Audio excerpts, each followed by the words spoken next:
Dağlar yüce duruyor, giden geri gelmiyor.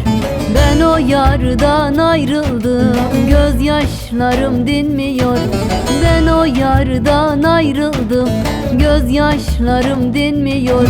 Gün oldu, ay oldu, yıl oldu.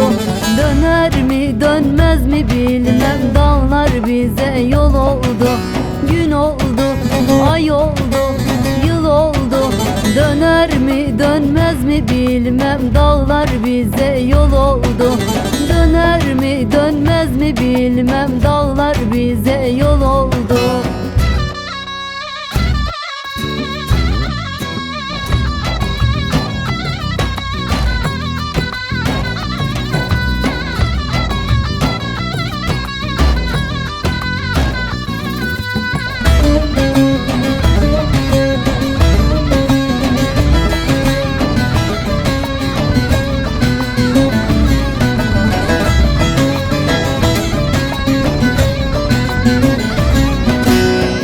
Baharda kar olsam, eteğinde bal olsam, köy kokulu o yarın elinde desmal olsam, köy kokulu o yarın elinde mendil olsam. Gün oldu, ay oldu, yıl oldu. Döner mi dönmez mi bilmem, dağlar bize yol oldu. Gün oldu, ay oldu, yıl oldu. Döner mi dönmez mi bilmem, dağlar bize yol oldu.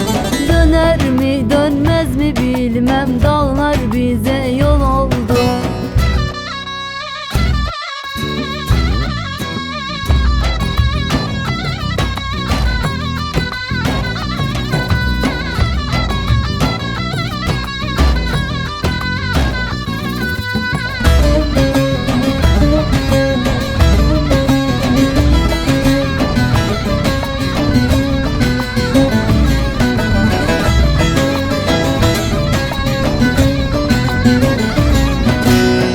Dağlarda yel eser, yiğidim boynum büker.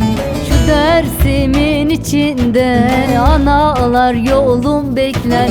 Diyarbakır içinde analar lori söyler. Gün oldu, ay oldu, yıl oldu. Döner mi dönmez mi bilmem, dağlar bize yol oldu.